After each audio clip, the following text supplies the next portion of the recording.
pole to keep it steady, firemen carefully sliced 1.5 metres off the end. The rod just gave for us.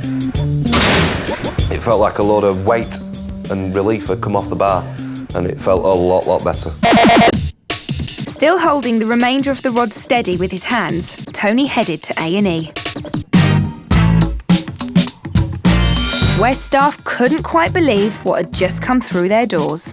It's one of the only times in my career so far that I have felt really quite faint. I think it was probably one of the, if not the most bizarre thing that I ever saw in my career.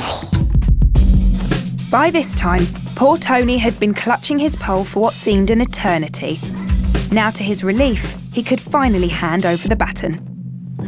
I was absolutely shattered, and I was glad there was someone else there to hold it, because I couldn't do it anymore. So the medics began to work shifts holding the rod steady, aware that one slip could destroy his eyeball or pierce a major artery. Now surgeons prepared to operate, but there was a problem. Even X-rays couldn't confirm what condition the eye and the carotid artery were in. At this stage, we still had no idea how much damage had been done to the eyeball. We weren't absolutely certain how much damage the rod had done as it penetrated the neck. Moving that pole too much as they removed it could leave Tony blind or cause a fatal bleed. The only way to minimise the risk of movement was to shorten the rod, which meant calling in Tony's old friends, the firemen, again.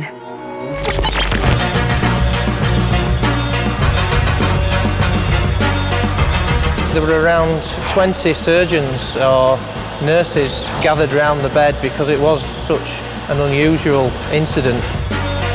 2 members of the crew used the largest pair of bolt cutters I've ever seen to cut the rod.